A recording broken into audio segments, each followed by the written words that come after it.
She spoke as though the county town was some distant exotic locale, when in fact it was less than 10 miles away.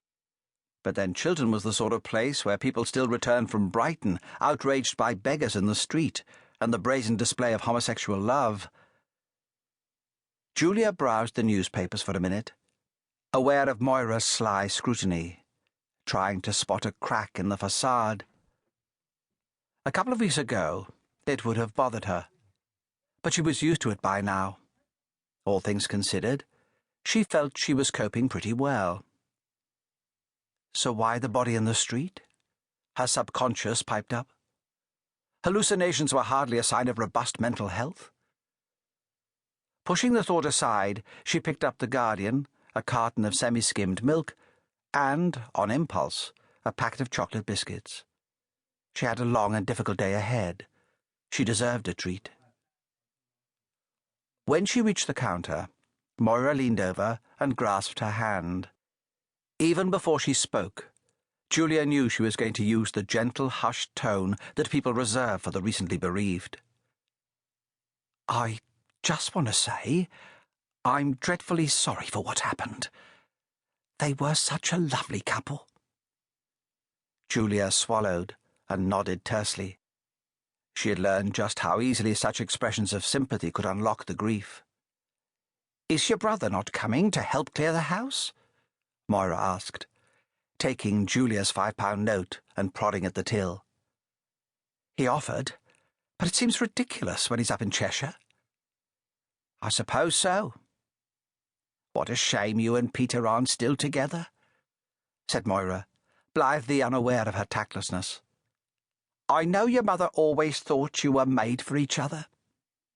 "So did I," said Julia, another subject she was keen to avoid. "But you've a new fella now, haven't you? I can't remember his name." "Steve." "That's it. Steve."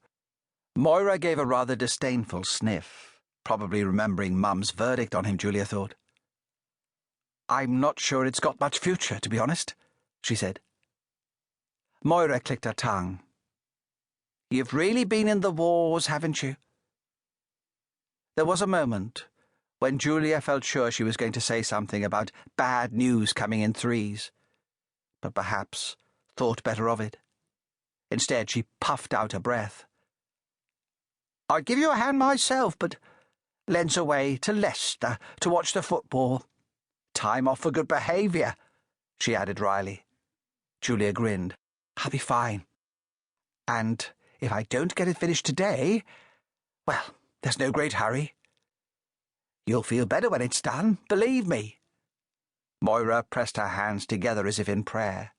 "In my experience, it's the most unexpected things that can catch you out. If they do, you know where to find me." "Thanks."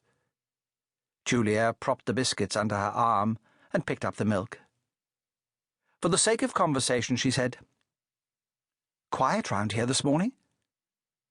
Moira took a moment to consider. "I suppose it is. I had a couple of folk in when I opened at 7. Mrs. Collins and Tom Bradbury, with those ruddy dogs of his. But it's freezing out there. I bet everyone's decided to stay in bed, lucky beggars." "I expect that's it," Julia agreed. When she reached the door, Moira said, "Keep in touch, won't you? Don't be a stranger." Julia trapped the door with her foot and turned back, smiling. At that moment, with her own heart weighing so heavily, she would never have believed that Moira had less than 20 minutes to live. Leaving the shop, her attention was caught by a poster in the window of the house opposite. Another of Philip Walker's campaigns, she guessed, from the headline in bold 4-inch letters. Because of what was to happen next, the words would be forever imprinted on her memory. "This is our village. Don't let them destroy it." She snorted. Walker was the outspoken leader of a group of local activists waging a war against developers seeking to expand the village. Probably a futile endeavour, if history was any judge. But Julia had a sneaking sympathy for them.